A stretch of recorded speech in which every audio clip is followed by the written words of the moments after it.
Hininga ng gabi, malamig at tahimik, ang tanging saksi sa pagkalumbay ni Lysander Thorne habang nakatayo siya sa balkonahe ng kanyang malawak na mansyon. Isang tinig mula sa loob ng bahay ang nagpatindig ng kanyang balahibo. Hindi dahil sa lamig, kundi sa hindi maipaliwanag na takot na gumapang sa kanyang dibdib.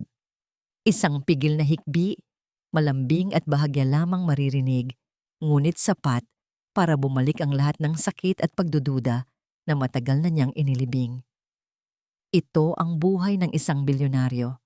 Malawak na espasyo, mamahaling kasangkapan, at isang asawang parang porselana, si Charlie, na laging abala sa kanyang mga social gathering.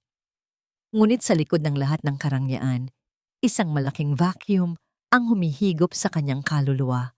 7 taon na ang lumipas mula nang mawala ang lahat sa kanya. Ang mga anak niyang dapat sana'y buhay pa.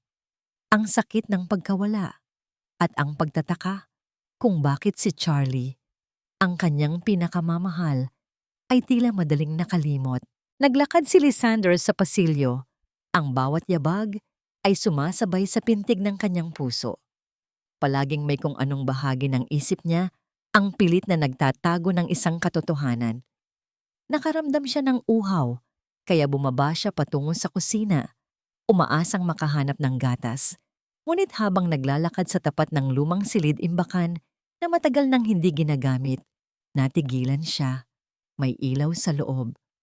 Isang manipis na sinag ng ilaw ang lumabas mula sa ilalim ng pinto at kasabay nito, isang mahinang tunog. Hindi ito tunog ng daga o ng hangin, kundi isang bagay na mas kakaiba, mas buhay. Para itong pinipigilang halakhak ng isang bata, ngunit agad na naputol. Suminghap si Lysander. Imposible. Ang silid-imbakan na yon ay nakasara mula pa nang bilhin niya ang mansyon.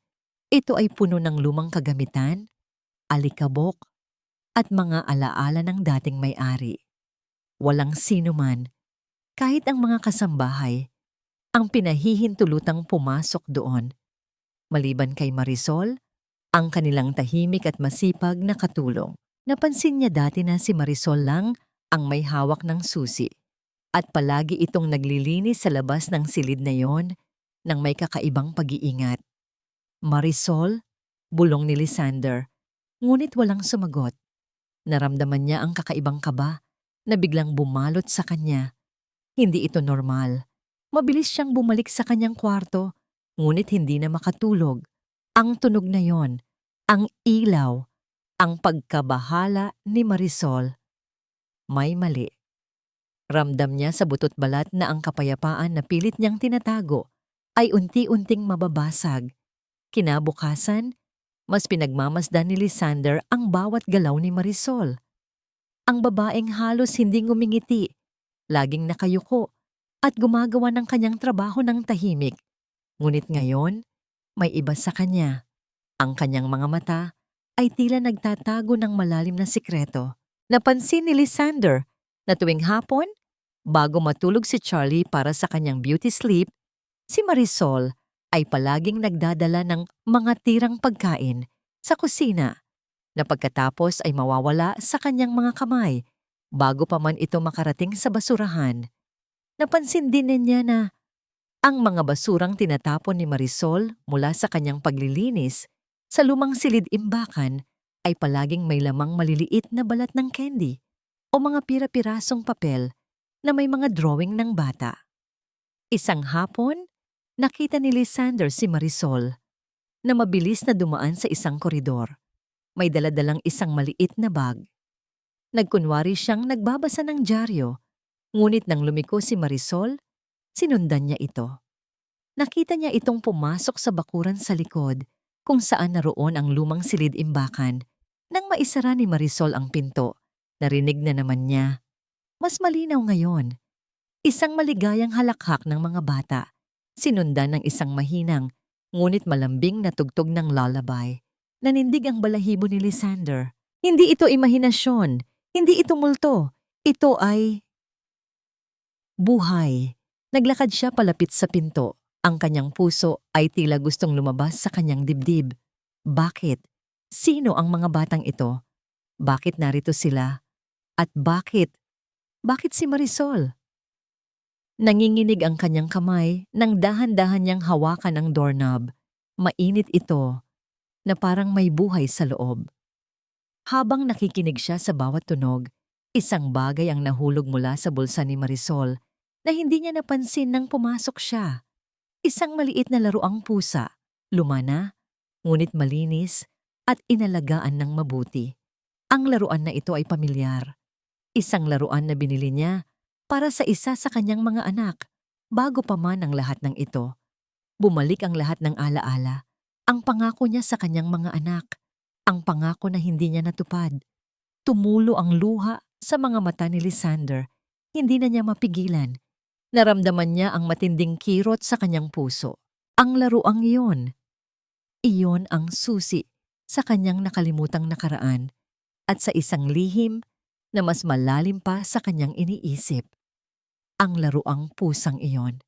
Hawak ni Lysander sa nanginginig niyang palad. Ang matagal nang nakabaon na sakit ay muling sumambulat sa kanyang puso. Ito ang parehong laruan na pinili niya mismo sa isang mamahaling tindahan ng mga bata. Isang linggo, bago sana manganak si Charlie. Ang laruang hindi kailanman nakarating sa kamay ng kanyang anak. Isang masakit na paalala ng isang pag-asang pinatay. Ngayon, narito ito, sa labas ng isang nakasarang silid na puno ng misteryo. Kinaumagahan, tila may bagong lente si Lysander sa pagtingin sa kanyang mundo. Ang dating mansyon na simbolo ng kanyang tagumpay ay nagmistulang kulungan ng mga lihim. Ang ganda ni Charlie, na dati dahilan ng kanyang pagmamalaki, ay ngayon ay tila isang maskara lamang. Ang mga alaala ng trahedya ay bumalik. Mas masakit at mas malinaw. Hindi niya makakalimutan ang lamig sa mga mata ni Charlie nang ipaalam sa kanila ang balita ng pagkawala ng mga sanggol. Ang mabilis nitong pagbangon mula sa panganganak, ang pagtuon agad sa pagpapanatili ng kanyang figura at social calendar. Sa panahong siya ay wasak, si Charlie ay abala sa muling pagtatayo ng kanyang imahe. "Sir, may pinapahanap po ba kayo?" Nagulat si Lysander nang makita si Marisol na nakatayo sa kanyang likod, tahimik tulad ng isang anino. Hawak nito ang basahan at walis, nakayuko ang tingin. Ngunit napansin niya ang bahagyang panginginig ng mga kamay nito. "Wala, Marisol," sagot niya. Pilit na pinatigas ang kanyang boses. "Namamasyal lang ako."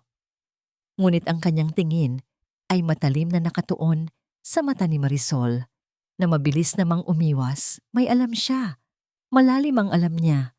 Nagpunta si Lysander sa kanyang opisina at agad na tinawagan ang kanyang executive assistant, si Mr. Benitez.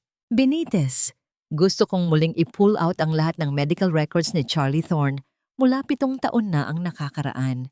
Lahat. Pati na ang mga accounts ng ospital at mga doktor na nag-asikaso." "Sir, mahirap po iyan. Matagal na po iyon at na-seal na ang records dahil sa delicacy ng sitwasyon," sagot ni Benitez, may pag-aalinlangan sa tinig. "Gawin mo, utos ni Lysander, o kung hindi, hahanap ako ng iba." Ang pagbabanta sa kanyang boses ay sapat para tumalima si Benitez. Habang naghihintay, ginugol ni Lysander ang kanyang oras sa paghahanap ng anumang mailap na detalye sa mansyon. Naghalongkat siya sa mga lumang drawer ni Charlie, sa mga kahon ng mga lumang gamit.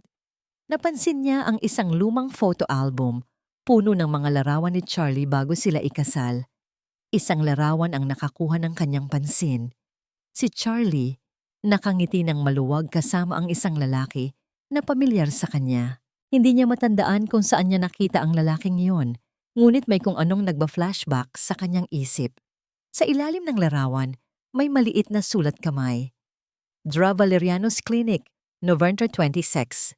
Nanlaki ang mga mata ni Lysander. Hindi ito ang ospital kung saan sinabi ni Charlie na siya nanganak. Sinabi nito na sa isang prestihiyosong ospital sa syudad siya nanganak, hindi sa isang pribadong klinika. Isang masamang hinala ang bumalot sa kanya. Kinaumagahan, habang nag-aalmusal, napansin ni Lysander si Charlie na nagmamadaling lumabas para sa kanyang yoga session. "Babe, I'll be back by lunch," sabi nito. Mabilis siyang hinalikan sa pisngi. Ngunit bago pa ito tuluyang makalabas, nagring ang telepono ni Charlie. "Hello? Oh, Dr. Valeriano. Oh, naiintindihan ko. Kailangan nating ayusin yan bago pa lumala. Huwag kang mag-alala. Hindi ko hahayaan na may makakaalam sa Okay, sige, bye." Mabilis na pinutol ni Charlie ang tawag at nang makita si Lysander na nakatingin sa kanya, pilit itong ngumiti. "Business call, nothing important." Ngunit huli na. Narinig ni Lysander ang pangalan, Dr. Valeriano, ang pangalan sa larawan, ang pangalan sa klinika. Ang kanyang puso ay kumalabog. Nagkunwari siyang hindi nakikinig, ngunit ang bawat salita ay tumatak sa kanyang utak. Kailangan nating ayusin yan bago pa lumala. Hindi ko hahayaan na may makakaalam sa Lumabas si Charlie. Agad na hinanap ni Lysander ang kanyang telepono. Maraming katanungan ang bumabagabag sa kanyang isip at ngayon, mayroon na siyang pangalan. Ang anino mula sa nakaraan ay unti-unting lumalabas at handa siyang harapin ito. Ngunit may kung anong pumipigil sa kanya. Ang laruan, ang mga halakhak ng bata. Isang matinding dagok ang kanyang naramdaman nang maalala niya ang kanyang sarili. Abala sa trabaho, ipinagkakatiwala ang lahat kay Charlie. Gaano siya naging bulag? Gaano niya pinabayaan ang kanyang sariling pamilya? Ang pagsisisi ay unti-unting gumapang sa kanyang dibdib, mas mabigat pa sa lahat ng kayamanan niya. Bumaba si Lysander sa bakuran. Nakita niya si Marisol na nagwawalis sa hardin. Ang kanyang pagiging tahimik ay tila may sinasabi. "Marisol," tawag niya, "pwede ba tayong mag-usap sandali?" Nagulat si Marisol. Bumitaw ang hawak nitong walis. Ang kanyang mga mata ay nanlaki at ngayon ay may takot na doon. "Ano po iyon, sir?" tanong nito. Ang boses ay nanginginig. Lumapit si Lysander. Ang kanyang mga mata ay nakatuon sa lumang silid-imbakan. Ang mga tunog, ang ilaw, at ang laruang pusa. Sabi niya, ang kanyang boses ay malalim. "May mga bata ba sa loob, Marisol?" Namutla si Marisol. Ang kanyang mga labi ay nanginginig, hindi makapagsalita. Napansin niya ang bahagyang paggalaw ng kurtina sa bintana ng silid-imbakan. Isang maliit na kamay, ang mabilis na gumalaw at agad na nawala. Ang kanyang mga mata ay lumuha at tulad ng isang napagod na kaluluwa, dahan-dahan itong tumango. Ang pagtango ni Marisol ay tila isang pagbagsak ng buong mundo sa balikat ni Lysander. Ngunit para kay Marisol, ito ay simula ng paglaya. Naramdaman niya ang init ng luha na dumadaloy sa kanyang pisngi, luha ng takot at pag-asa. Sa wakas, ang lihim na matagal niyang kinimkim ay malapit ng mabunyag. Ngunit kasabay nito, ang matinding kaba. Paano niya ipapaliwanag ang lahat? Paano niya poprotektahan ang mga batang itinuring niyang sariling anak? "Mga bata, buhay pa sila?" Ang bulong ni Lysander, puno ng hindi makapaniwalang pagkabigla. "Opo, sir." Ang mahinang sagot ni Marisol, halos hindi marinig. 5 kambal po. Buhay silang lahat." Mabilis na nagbalik sa isip ni Marisol ang araw na yon. 7 taon na ang nakalipas. Ang araw na nabago ang kanyang buhay. Siya ay isang bagong empleyado lang noon sa Thorn Corporation. Pinagkatiwalaang maging personal assistant ni Charlie sa ospital dahil sa kanyang pagiging mapagkakatiwalaan at tahimik. Nakita niya ang lahat. Flashback. Naalala niya ang malakas na iyak ng mga sanggol sa delivery room.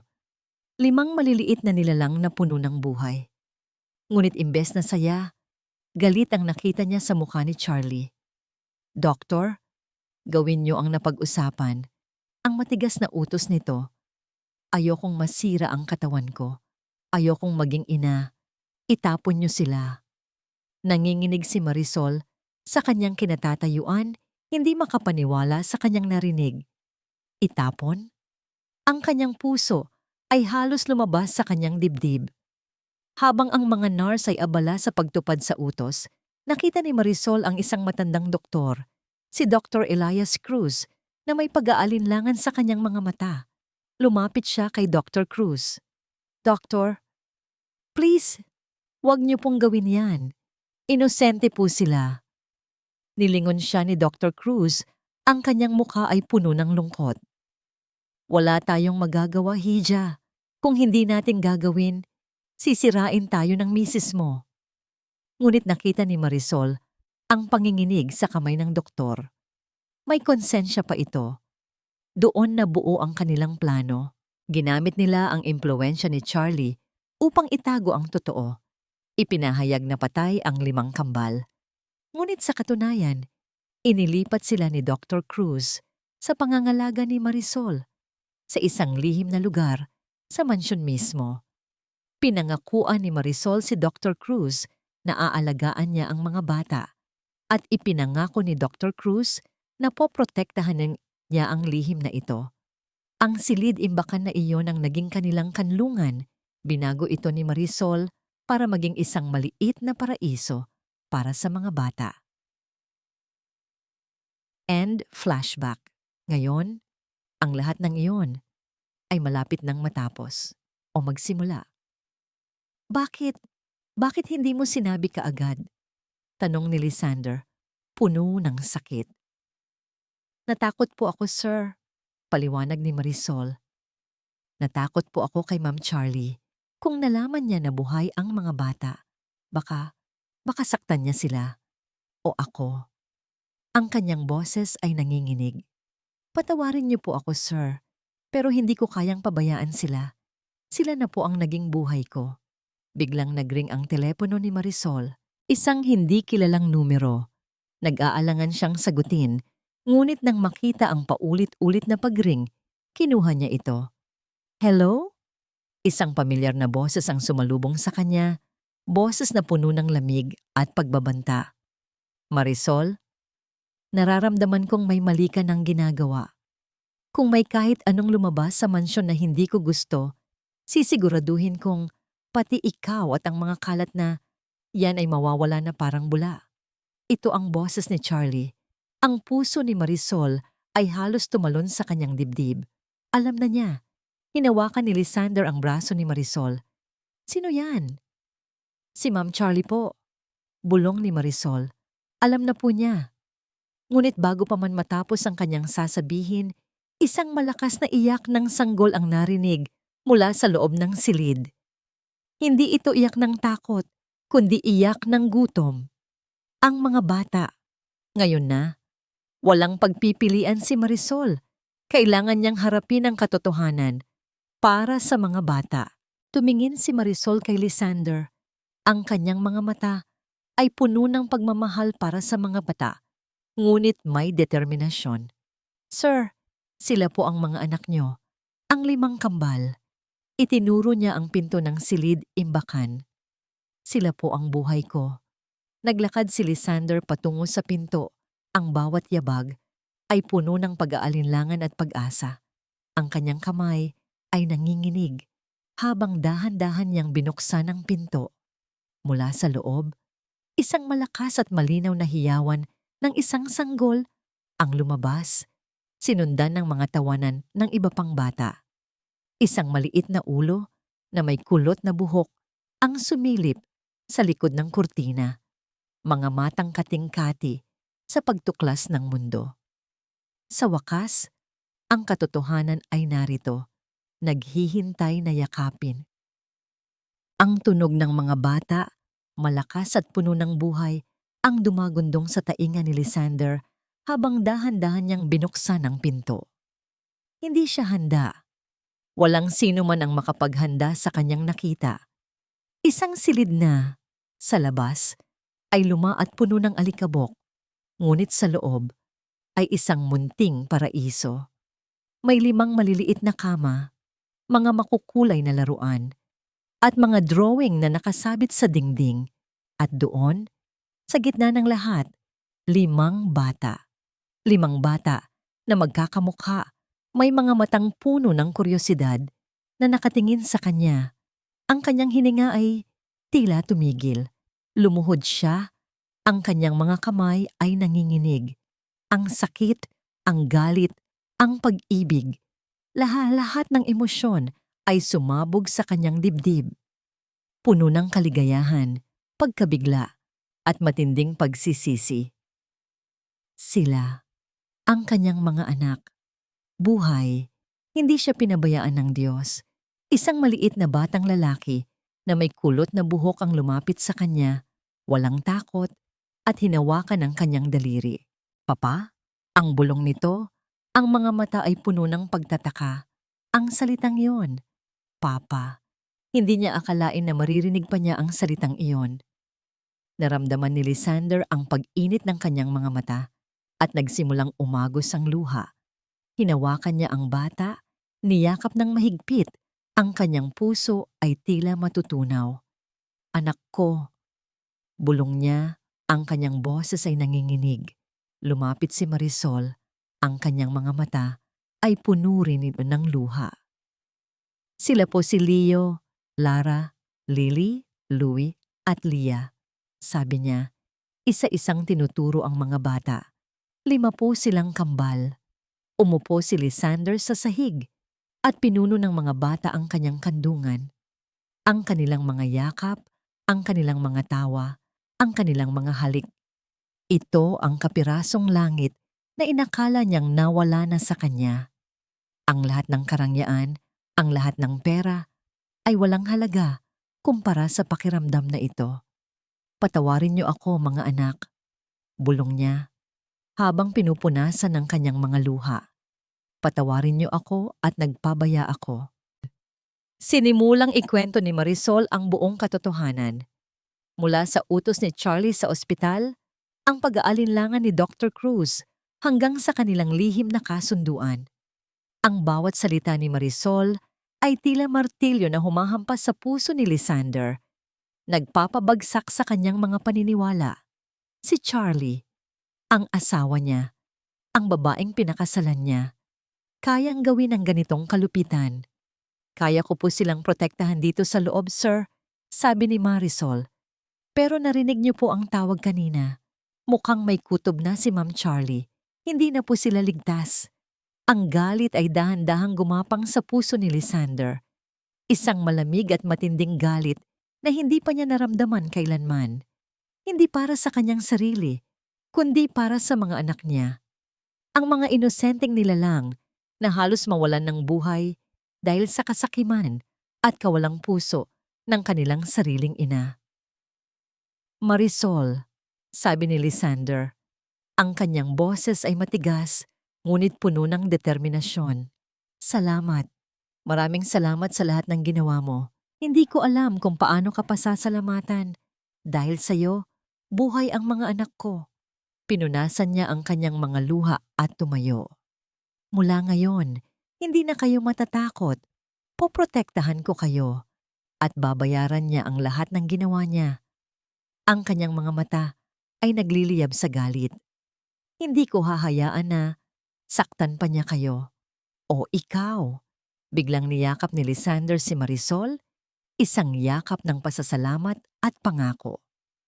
Naramdaman ni Marisol ang init ng katawan ni Lysander, ang kanyang lakas. Sa unang pagkakataon, sa loob ng 7 taon, naramdaman niya na hindi siya nag-iisa. Mayroon na siyang kakampi. May magtatanggol na sa kanila. Habang gabi na, at tahimik nang natutulog ang mga bata, umupo si Lysander sa tabi ng kanilang mga kama. Pinagmamasdan niya ang bawat isa sa kanila, ang kanilang mga inosenteng mukha. Hindi niya maintindihan kung paano nagawa ni Charlie ang ganoong bagay. Ito ba ang babaeng pinakasalan niya? Isang halimaw? Ang kanyang puso ay puno ng pagkasuklam. Hindi na siya ang dating Lysander Thorne na bulag at abala sa trabaho. Ngayon, siya ay isang ama na handang ipaglaban ang kanyang mga anak. Ang kanyang misyon ay malinaw. Hindi lamang niya ilalabas ang katotohanan, kundi sisiguraduhin niyang pagbabayaran ni Charlie ang bawat patak ng luha at bawat sandali ng takot na ipinaranas niya sa mga inosenteng nilalang na ito. Bago matulog, dahan-dahang ipinuwesto ni Lysander ang maliliit na kamera ng CCTV sa mga madiskarteng lugar sa loob ng mansyon, lalo na sa paligid ng silid-imbakan at sa mga paboritong lugar ni Charlie.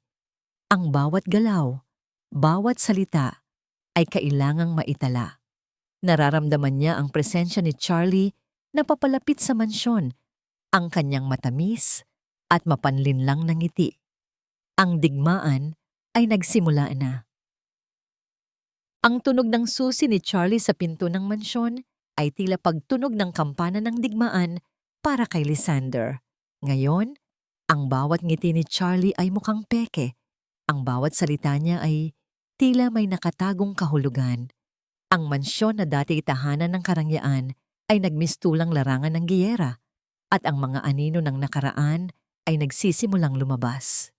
"Oh babe, ang aga mo yata ngayon." Bati ni Charlie, hinalikan siya sa pisngi. Ngunit ang mga mata ni Lysander ay matalim na nakatuon sa kanya. Sinusuri ang bawat galaw nito. "May pinagkakaabalahan lang," sagot ni Lysander, pilit na pinanatili ang kalmado sa kanyang boses. "Ikaw, saan ka galing?" "Yoga class, syempre," sagot ni Charlie, may bahid ng pagdududa sa kanyang tinig. Ngunit napansin ni Lysander ang bahagyang panginginig ng kamay ni Charlie nang ipinatong nito ang kanyang bag sa mesa. May tinatago siya. Mas marami pa sa inakala niya. Agad na tinawagan ni Lysander si Mr. Benitez kinabukasan. "Benitez, gusto ko ng detalyadong background check kay Dr. Valeriano. Lahat ng koneksyon niya, lalo na sa mga high-profile personality, pati na rin ang mga transactions sa kanyang bank accounts nitong nakaraang 7 taon." "Sir, medyo sensitibo po yan," sabi ni Benitez. "Kailangan ng warrant." "Gawin mo," utos ni Lysander. "Kung hindi mo kayang gawin, sabihin mo para humanap ako ng iba. Ang bawat sandali ay mahalaga." Habang naghihintay ng balita mula kay Benitez, mas naging mapagmasid si Lysander sa mansyon. Pinag-aralan niya ang bawat galaw ni Marisol at ng mga bata. Sinisigurado ang kanilang kaligtasan. Tuwing gabi, sinusuri niya ang mga footage mula sa CCTV camera na itinago niya. Isang gabi, habang tinitingnan niya ang footage, isang pamilyar na mukha ang nakita niya. Si Aling Nena, ang dating hardinero, na bigla na lang naglaho matapos ang insidente ng panganganak ni Charlie. Nakita niya si Aling Nena na pumasok sa bakuran, tahimik na nakikipag-usap kay Marisol. Nag-abutan sila ng isang maliit na sobre. Ngunit nang makita ni Aling Nena ang kamera, mabilis itong umalis. May alam din si Aling Nena. Mayroon pang ibang kasangkot sa lihim na ito, lalong lumalim ang misteryo. Sa loob ng ilang araw, naramdaman ni Charlie ang papalapit na panganib. Ang mga mata ni Lysander ay tila sumusuri sa kanyang kaluluwa. Ang kanyang dating matamis na asawa ay tila nagbago.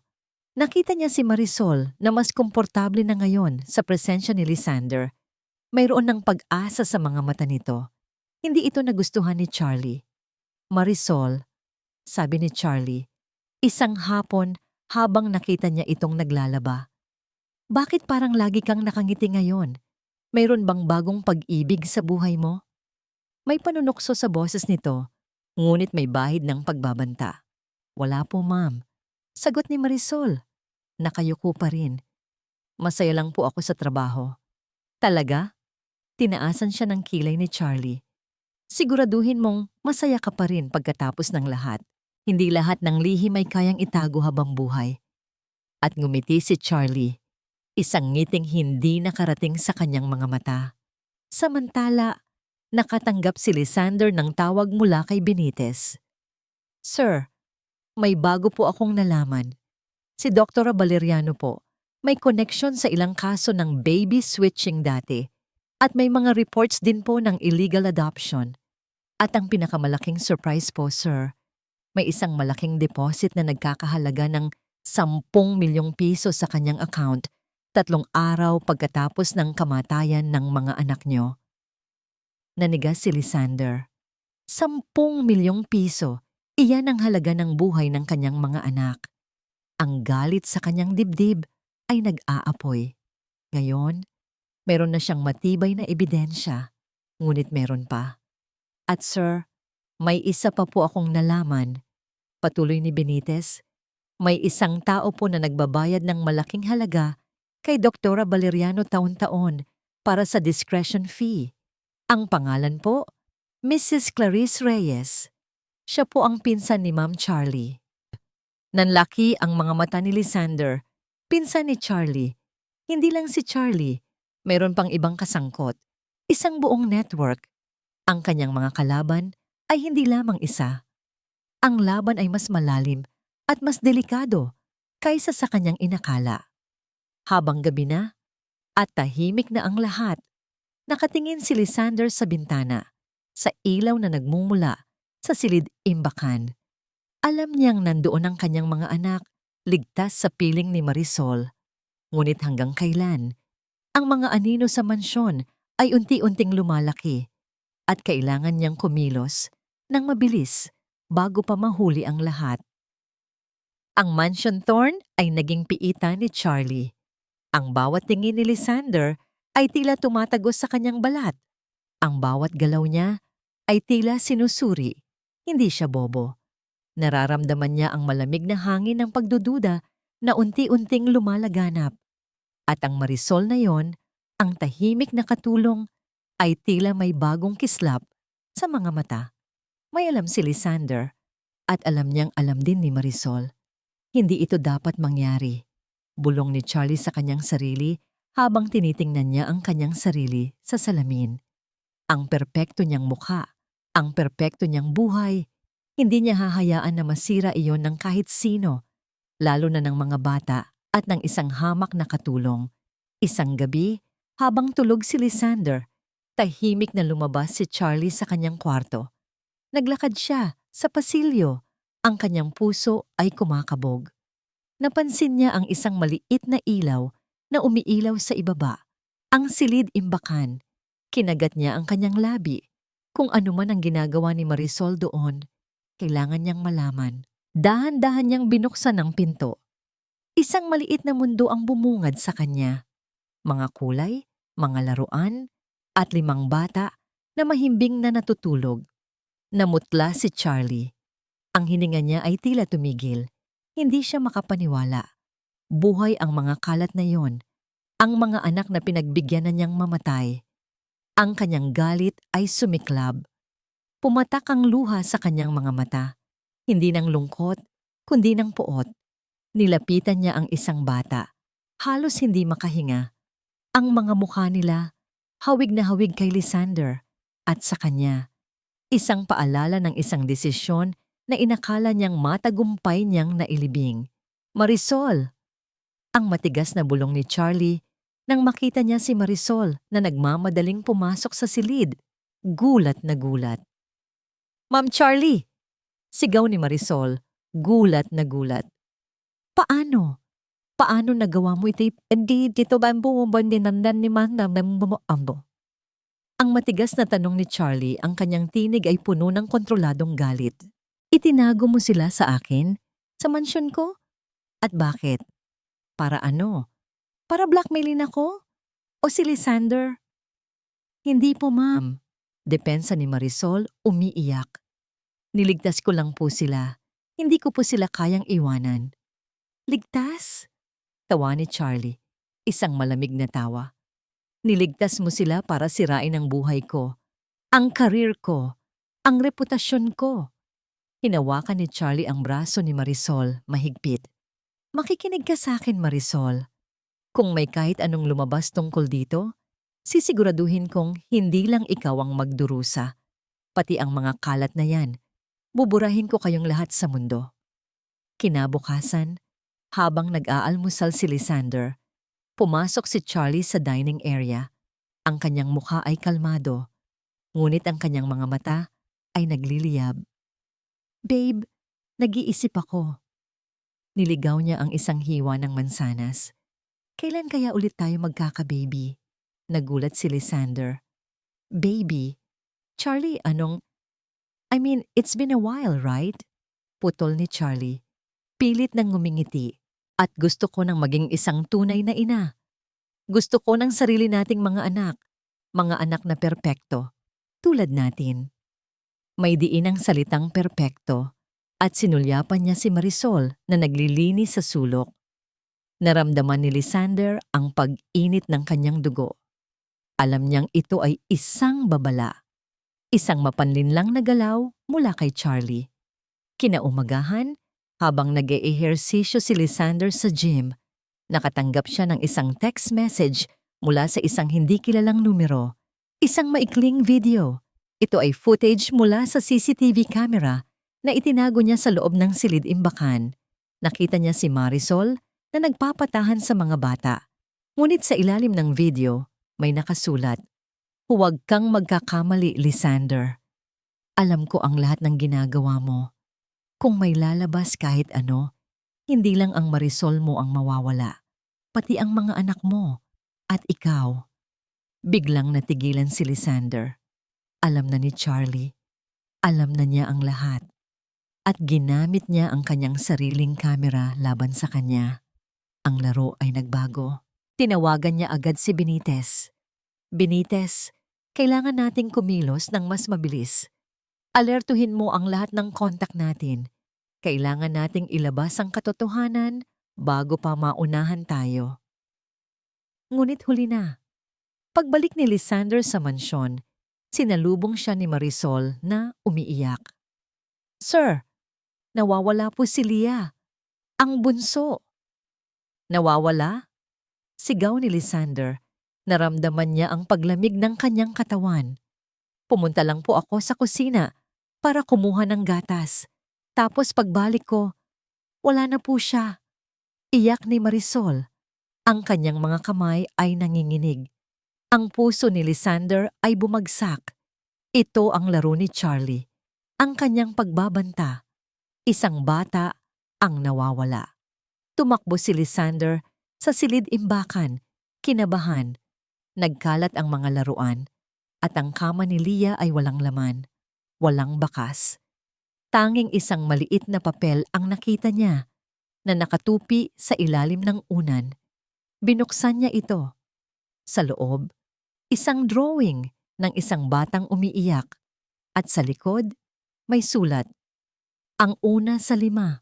Babala lang ito, Lysander, kung ayaw mong mawala ang iba. Ang galit at takot ay sumabog sa dibdib ni Lysander. Hindi ito maaaring mangyari. Ang kanyang anak. Hawak ni Charlie ang kanyang anak. Ang laro ay mas naging personal at mas naging mapanganib kaysa sa kanyang inakala. Ang mansyon na puno ng mga lihim ay nagmistulang ghost town para kay Marisol. Ang pagkawala ni Lia ay isang malaking sugat sa kanyang puso. Isang paalala ng kanyang kabiguan na protektahan ng mga bata. Ang bawat sulok ng mansyon ay tila bumubulong ng pangalan ni Lia. Ang kanyang inosenteng mukha ay patuloy na nagpa-flash sa isip ni Marisol. Ang mga mata ni Lysander, puno ng takot at galit, ay nagpapakita ng kanilang pagkabigo. Patawarin mo ako, sir. Ang bulong ni Marisol, umiiyak. Kasalanan ko po. Hindi ko po dapat sila iniwan. Hindi mo kasalanan, Marisol. Sagot ni Lysander, hawak ang kanyang ulo. Ito ang trabaho ni Charlie. Alam niya kung ano ang masakit para sa atin. Ngunit habang nagpaplano sila, isang balita ang sumabog sa lahat ng news outlets. Isang headline na bumulabog sa buong bansa. Ang bilyonaryong si Lysander Thorne, kinakasama ang katulong, may 5 pang ibang anak sa lihim na relasyon. Mga anak ni Thorne, nawawala. Kasama ng balita ang mga blurred na larawan ni Marisol na may kasamang mga bata sa loob ng mansyon na kinuha mula sa kanyang sariling CCTV footage. Ang mundo ay nabaliw. Ang pangalan ni Lysander Thorne na dati simbolo ng yaman at kapangyarihan ay ngayon ay nababalutan ng iskandalo. Hindi! Sigaw ni Lysander. Hinagis ang tablet. Binabaluktot niya ang kwento. Ginagawa niya akong masama at ikaw, Marisol, sinisira niya ang pangalan mo. Agad na tumawag ang mga abogado ni Lysander, nagpapayo sa kanya na huwag munang magsalita sa publiko. Ang kanyang board members ay nagpanik, nag-aalala sa reputasyon ng kumpanya. Si Lysander ay nakulong sa isang gulo na binuo ng kanyang sariling asawa. Samantala, isang subpoena ang dumating para kay Marisol. Pinatawag siya sa korte para magbigay ng pahayag tungkol sa iligal na paghawak sa mga bata at sa moral turpitude na isinampa ni Charlie. Pinilit siyang umamin na siya ang tunay na ina ng mga bata at ipinagkakalat na nilinlang niya si Lysander. Hindi ko po kayang gawin iyon, sir, sabi ni Marisol, umiiyak. Hindi ko po kayang sirain ang pangalan niyo at hindi ko po kayang ipagkait ang katotohanan sa mga bata. Kung hindi mo gagawin, Marisol, sabi ng abogado ni Charlie na dumalaw sa mansyon kasama ang ilang pulis, sisiguraduhin naming ikaw ang makukulong at ang natitira mong mga anak ay mawawala rin. Ang banta ay malinaw at naramdaman ni Marisol ang paglamig ng kanyang dugo. Sino ang magtatanggol sa kanya? Sa kanilang lahat? Sa gitna ng kaguluhan, tinawagan ni Benitez si Lysander. Sir, may balita po ako sa kinaroroonan ni Dr. Valeriano. Nagtatago po siya sa isang lumang bodega sa labas ng syudad. Mukhang may pinagkakatiwalaan siyang tao doon. Nagliliyab ang mga mata ni Lysander. Ito ang kanyang pagkakataon. Ang tanging pagkakataon para iligtas si Liaya at patunayan ang katotohanan. Marisol, sabi ni Lysander, kailangan kong pumunta doon. Bantayan mo ang mga bata. Huwag mong hahayaang saktan sila. Pero sir, bulong ni Marisol, paano kung patibong lang ito? Kailangan kong gawin ito, sagot ni Lysander. Ang kanyang boses ay puno ng determinasyon. Nagmamadaling lumabas si Lysander, pilit na iniiwan si Marisol at ang mga natitirang bata na puno ng takot. Ang bawat hakbang niya ay puno ng pag-asa at pangamba. Alam niyang ito ang huling pagkakataon. Ang laban ay personal na ngayon. Pagkaalis ni Lysander, nanatili si Marisol sa tabi ng mga kama ng mga bata. Mahigpit na hawak ang mga laruan nila. Ang kanyang puso ay puno ng sakit at kawalan ng pag-asa. Nawala na si Lia. At ngayon, si Lysander ay nasa panganib din. Biglang may kumatok sa pinto. Isang malakas at mabilis na katok. Napatingin si Marisol. Sino kaya iyon? Lumabas siya, kinakabahan. Pagbukas niya ng pinto, isang grupo ng mga tao, mga opisyales ng social welfare at mga pulis ang bumungad sa kanya. Marisol de la Cruz? Tanong ng isang opisyales. Mayroon po kaming court order para kunin ang mga bata sa inyong pangangalaga. May report po kami na sila ay nasa panganib. Nanlaki ang mga mata ni Marisol. Hindi po totoo yan. Sigaw niya, sinubukan niyang isara ang pinto, ngunit huli na. Nasaan ang mga bata? Tanong ng isang pulis. Naramdaman ni Marisol ang pagbagsak ng kanyang mundo. Ito na, kinukuha na nila ang mga bata, ang kanyang mga anak, ang kanyang pag-asa. Hindi, wala akong papayagan. Sigaw niya, pilit na nilalabanan ng mga opisyales. Ngunit huli na. Nakarinig siya ng malalakas na iyak mula sa loob ng silid. Ang kanyang mga anak. Niyakap niya ang kanyang sarili, umiiyak, at nakaramdam siya ng matinding kawalan ng pag-asa. Lahat ay nawala. Ang kanyang mga anak. Si Lysander, ang katotohanan. Ang lumang bodega ay madilim at puno ng kalawang. Ang bawat tunog ay tila nagpapahiwatig ng panganib. Ngunit hindi alintana ni Lysander. Ang kanyang puso ay puno ng galit at determinasyon. Ang bawat hakbang niya ay para kay Lia, para sa kanyang mga anak, at para sa katotohanan. Ang mensaheng natanggap niya, isang malabong larawan ni Leah na umiiyak sa isang sulok ay nagtulak sa kanya na kumilos ng walang pag-aalinlangan. "Charlie!" Sigaw ni Lysander. Ang kanyang boses ay umalingaw sa bodega. "Ilabas mo ang anak ko!" Mula sa anino, lumabas si Charlie, nakangiti. Ngunit ang kanyang mga mata ay walang buhay. Kasama niya si Dr. Valeriano at dalawang malalaking lalaki. "Oh, Lysander," sabi ni Charlie. "Nagpunta ka pala. Akala ko, mas matalino ka sa iniisip ko." "Saan ang anak ko?" tanong ni Lysander. Ang kanyang kamao ay mahigpit na nakakuyom. "Relax, babe," sabi ni Charlie. "Nasa maayos siyang lugar, gaya ng iba mo pang anak." May diin ang salitang anak, puno ng panunukso.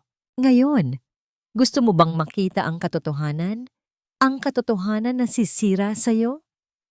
"Ang katotohanan ay ikaw ang halimaw dito, Charlie," sigaw ni Lysander. "Itinapon mo ang sarili mong mga anak." Tumawa si Charlie, isang malamig na tawa. "At dahil sa'yo, dahil sa mga obligasyon mo. Gusto ko ng sarili kong buhay, Lysander. Gusto kong maging perpekto. Hindi ako magiging isang ordinaryong ina." "Kaya mo silang itapon?" tanong ni Lysander, hindi makapaniwala. "Sila lang ang sagabal," sabi ni Charlie. "Pero ngayon, sisiguraduhin kong wala na silang babalikan." Kinanyasan niya ang dalawang lalaki. "Kunin niyo siya." Nagsimula ang laban. Sina Lysander ay nakipagbuno sa dalawang lalaki. Ang kanyang bawat suntok ay puno ng galit. Ngunit habang nakikipaglaban siya, narinig niya ang isang mahinang iyak mula sa isang sulok. "Papa!" Ito si Leah. Nakagapos sa isang upuan, umiiyak. Nagliyab ang mga mata ni Lysander. Ginawa niya ang lahat para makalaya, para lang makapunta sa kanyang anak. Ngunit nang malapit na siyang maabot si Leah, biglang itinulak siya ni Charlie at kinuha nito ang isang baril. Itinutok niya ito kay Lysander. "Wala nang makakapigil sa akin, Lysander. Wala nang makakasira sa akin." "Charlie, huwag!" sigaw ni Lysander. "Goodbye, Lysander," sabi ni Charlie, at unti-unting pinisil ang gatilyo. Ngunit bago pa man niya ito mabaril, isang malakas na tunog ang umalingaw sa bodega. "Stop right there!" Lumabas mula sa anino si Marisol, kasama si Aling Nena at isang grupo ng mga pulis. Hawak ni Marisol ang isang recording device. "Narinig niyo ang lahat ng pag-amin niya. Siya ang salarin." Nagulat si Charlie. "Marisol, paano ka nakarating dito?" "Hindi mo lang ako ang kaaway, Charlie." Sigaw ni Marisol.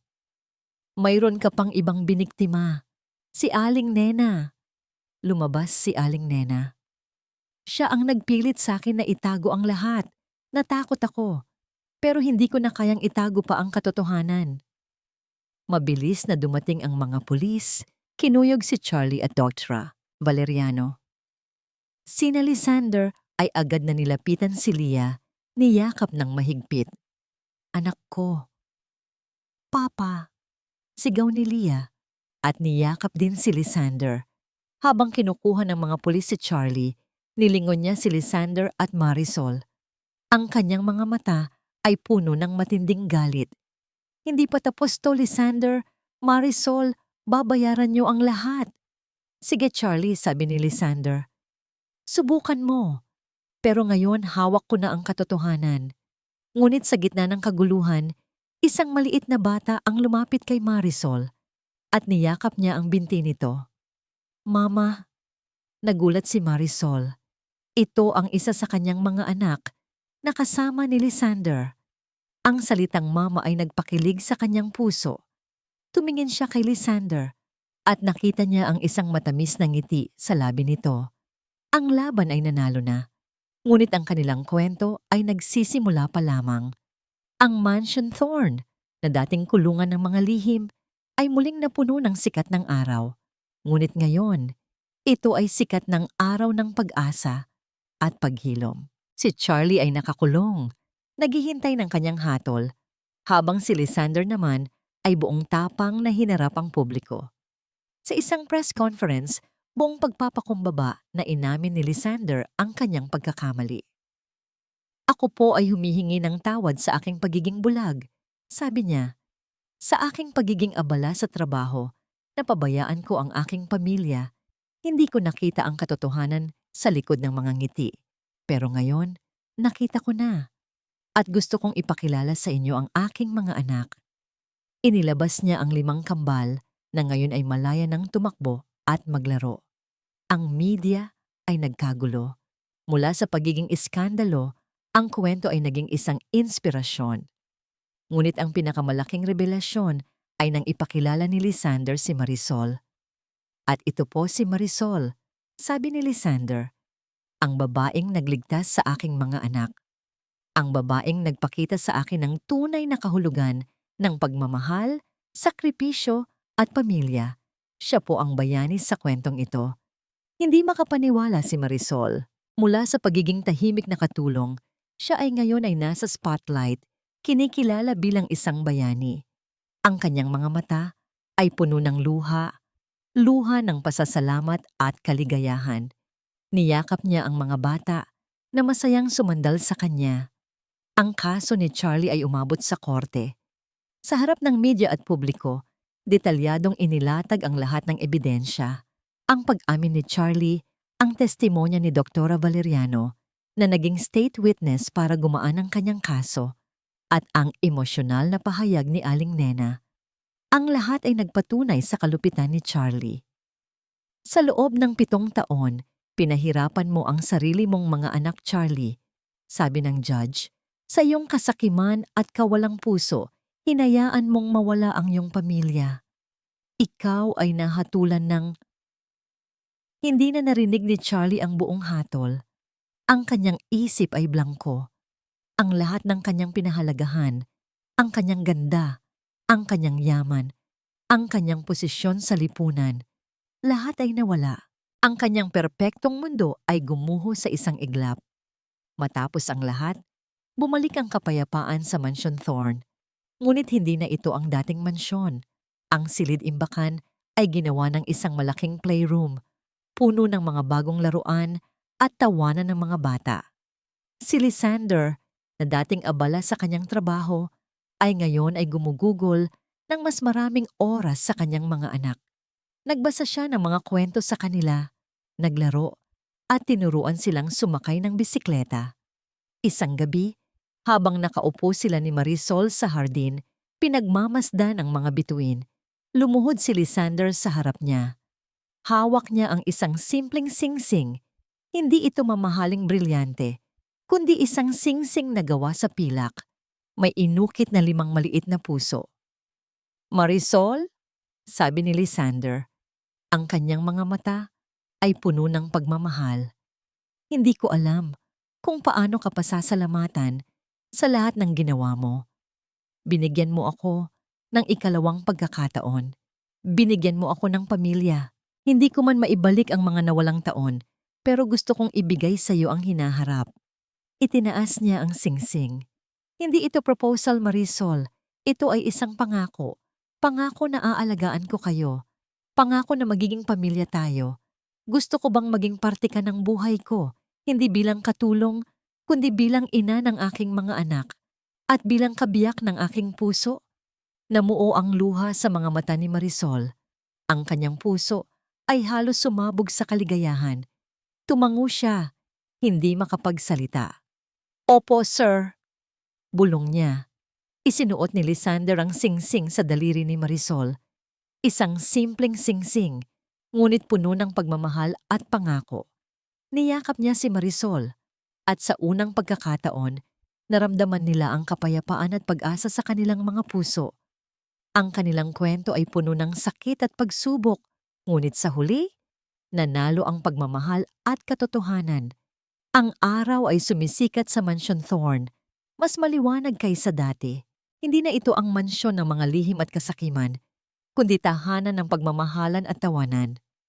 Si Lysander, na dating nakikilala sa kanyang yaman at kapangyarihan, ay ngayon ay kinikilala bilang isang mapagmahal na ama at asawa. Si Marisol, mula sa pagiging tahimik na katulong, ay naging ilaw ng tahanan, ang puso ng kanilang bagong pamilya.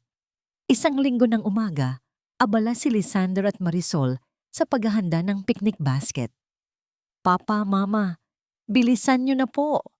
Sigaw ni Leo, ang panganay, habang tumatakbo kasama ang kanyang mga kapatid. "Paparating na, mga anak," sagot ni Marisol, nakangiti. Ang kanyang singsing na pilak ay kumikinang sa sikat ng araw, simbolo ng isang pangakong mas matibay pa sa anumang ginto o brilyante. Naglakad sila sa hardin, ang bawat isa ay may hawak na kamay ng isang bata.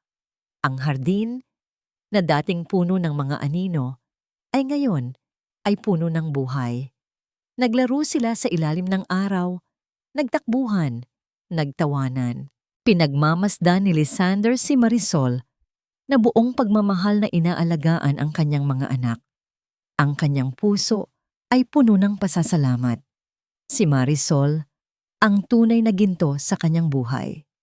"Naalala mo pa ba, Marisol?" sabi ni Lisander habang nakaupo sila sa picnic blanket. "Noong una kitang nakita, akala ko ay isa ka lang ordinaryong katulong." Ngumiti si Marisol.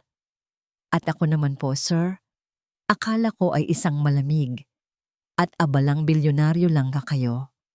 Pero ngayon," sabi ni Lisander, hinawakan ng kamay ni Marisol, "ikaw ang nagturo sa akin ng tunay na kahulugan ng yaman. Hindi pala ito nasa pera o sa mga mansyon, kundi sa pamilya, sa mga ngiti ng mga anak natin, sa pagmamahal mo."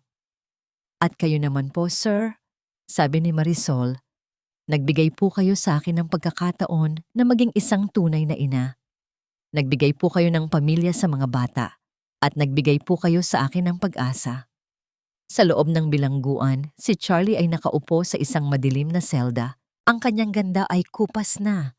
Ang kanyang mga mata ay walang buhay. Ang dating reyna ng lipunan ay ngayon ay isang preso. Ang kanyang kasakiman ay bumalik sa kanya. Mas malupit kaysa sa inaasahan niya. Ang kanyang tanging kasama ay ang kanyang mga alaala ng kapangyarihan at pagkalugi. Ang kanyang pag-ibig sa sarili ay humantong sa kanyang pagbagsak. Ngunit sa labas ng mga pader ng bilangguan, ang pamilya Thorne ay patuloy na namumuhay. Gumawa si Lisander ng isang foundation para sa mga inabandonang bata. Pinangalanan ito sa kanyang 5 anak. Si Marisol naman ay naging isang aktibong miyembro ng komunidad, nagtuturo sa mga bata tungkol sa kahalagahan ng pagmamahal at pamilya.